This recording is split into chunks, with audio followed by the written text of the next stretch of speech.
Can you hear? Can you hear my voice? I am the one who summoned you to this realm.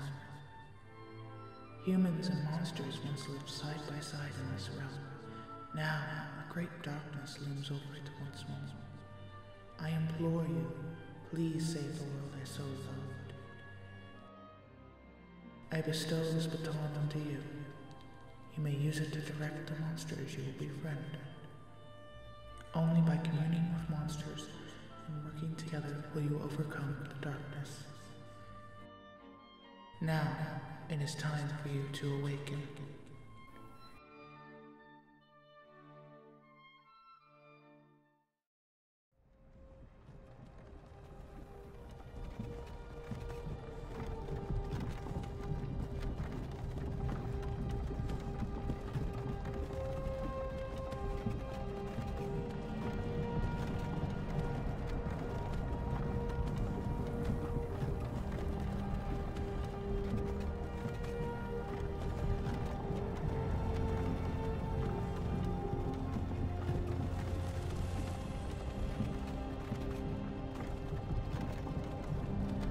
Hey, you. You're finally awake.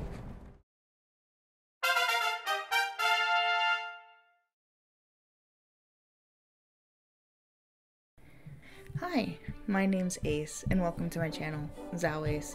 Today, I'm going to be reviewing Dragon Quest Tact, which is actually technically a spiritual sequel to Dragon Quest Wars, a DSiWare game that came out in 2009. Announced on May 18th, 2009, and then released just over a month later on June 24th in Japan, and then on September 28th in North America. Dragon Quest Wars was a very small but interesting game. I actually have not played it myself, but one day I plan to. It was recently taken off the Nintendo eShop, so the only way to play it is by finding the ROM. Anyway, that's not what you're here for. You're here for Tact. So, Dragon Quest Tact was announced on February 5th, 2020 on social media, and then released in Japan on July 16th, 2020. In September, Square Enix announced a beta test for all registered Android users for the release of the global version. Anyway, you're not here about the history of how this game came to be, you're here for a review.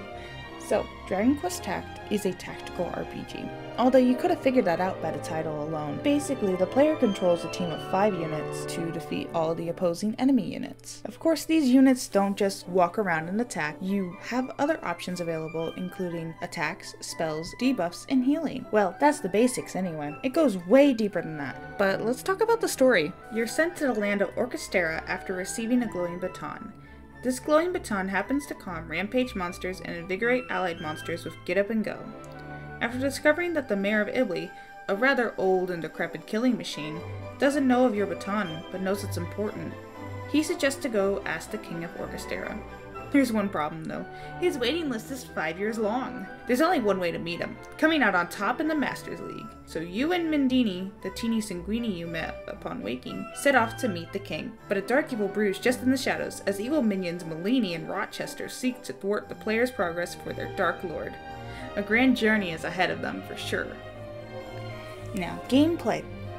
Outside of basic gameplay, you have to strengthen your units. This is done in multiple ways. You can level them up using EXP codexes, or you can rank them up, allowing you to reach a new max level. You can also use equipment, where you can equip weapons and after a few rank ups armor, and alchemize new passive effects onto them using duplicates. New skills can be added to almost every unit, and can also be leveled up to be more effective. These all require gathering of items using side quests or by swapping for them in the swap shop. The swap shop is just that, a place to swap till you drop. Here you can swap various items including mini medals, master medals, event medals, Mendini medals, which you get from duplicates when scouting, and arena medals. Arena medals aren't actually in the global version of Tact yet, it's only in the Japanese version, but I thought I'd cover it anyway because it's actually kind of a cool game mechanic in the Japanese version. Arena is your standard PvP mode. I only tried this right mode here because the other one wasn't open at the time, but you can gain points and medals for successful bouts. As you gain more points, you will rank up and get more medals for your work, as well as goodies depending on your placement at the end of the ranking period. Arena medals can even net you scouting vouchers, which brings me to my only gripe with this game, the gacha. I'm not a huge mobile gamer. only recently getting into it for Dragon Quest and Dragon Ball. Before that, it was pretty much Myroids and some Mobage titles in terms of gachas. But this gacha is so much better on the JP version.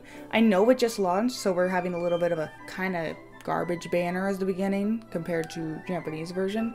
But just the rate at which you earn gems is even quicker in the Japanese version, which is also just because of balancing and power scaling. Over time, I'm sure that the global version will reach the same rate of gem earnings. However, if you really care about getting the most pulls possible for your time, just use the JP version. Sadly, unless you do some kind of unsavory methods, you really can't have both versions on the same device, due to them being basically region different versions on the Play Store. I had a lot of trouble installing on release day because of that. But not only are the beginner login bonuses better, but they give gems and stamina away like candy. I'm serious, I'm always at max stamina. Just before the global release, they gave away 4,000 gems. A good thing though is that the gems cost less to purchase in global compared to JP. And then again, they do that free and paid stuff where they have specific paid gems gotcha. It's just, it's a mess. So it's a fun game. It's just that they have a lot of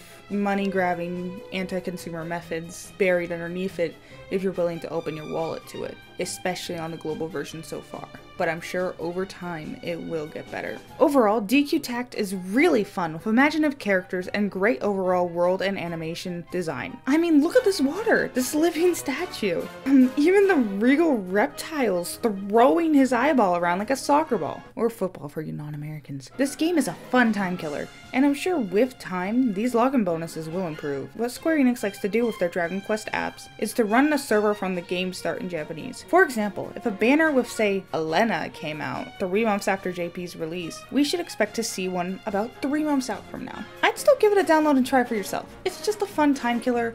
You don't even have to put that much time on it. You could just leave it on auto between battles, come back, you could do cooking while you're doing it. That's what I do a lot, is I'll just do house chores, I'll leave it on auto, come back, stage clear, go to the next one. There's actually one thing I did forget to mention, the tact points in the passport. So depending on actions you do in tact, you'll get points and coins.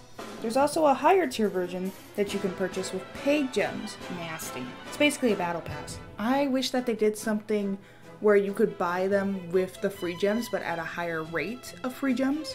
There's also a monthly passport or a monthly subscription that allows you to take on 2 daily quests instead of 1 and allows you to use the super fast speed setting in battle. Really nice if you want to go quicker, I guess, but still, it's $5 a month to do that. So if you really play Tact a lot, it might be worth your time. For me personally, it isn't. But overall, a great game, but it still needs a bit of work before it reaches how good the Japanese version is. If you really don't mind that a game is in Japanese, then go ahead and play it on the Japanese version. Well, there's my Dragon Quest Tact review.